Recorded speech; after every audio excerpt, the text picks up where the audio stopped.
அனைவருக்கும் வணக்கம். இன்னைக்கு நான் உங்களுக்கு ஒரு அழகான கதை சொல்ல போகிறேன். ஒரு மூங்கில் வெட்டுற மனுஷன் ஒரு நாள் தன்னுடைய 10 வயசு மகனையும் அழைச்சிக்கிட்டு காட்டுக்கு மூங்கில் வெட்ட போனாராம். அவரோட பையன் போகிற வழியெல்லாம் அவரை கேள்வி கேட்டுக்கிட்டே வந்தானா. அவரும் பொறுமையாக பதில் சொல்லிக்கிட்டே வந்தாராம்.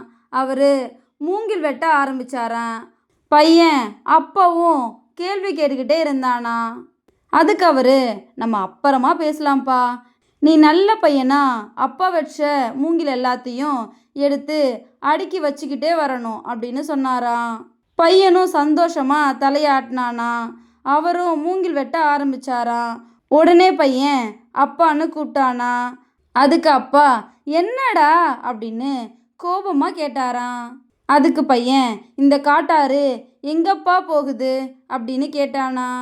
அதுக்கு அப்பா கோபத்தில், அதுவா நம்ம வீட்டுக்கு தான் போகுது அப்படின்னு சொல்லிட்டு மூங்கில் வெட்ட ஆரம்பிச்சாராம். பையனும் அதுக்கப்புறம் எந்த கேள்வியும் கேட்கலையாம்.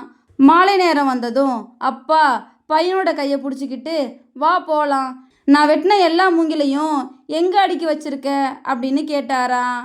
அதுக்கு பையன், நீங்கள் வெட்டினதெல்லாம் ஆற்றுல தூக்கி போட்டோம்ப்பா, இந்நேரம் அது நம்ம வீட்டுக்கு போயிருக்குள்ளப்பா அப்படின்னு பொறுமையாக பதில் சொன்னானா. இதோட இந்த கதை முடிஞ்சிருச்சு.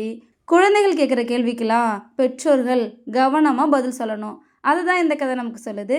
இந்த கதை உங்கள் எல்லாருக்கும் பிடிச்சிருக்கும் நம்புகிறேன். இன்னொரு அழகான கதையில் நாளை மாலை 5 மணிக்கு சந்திப்போம்.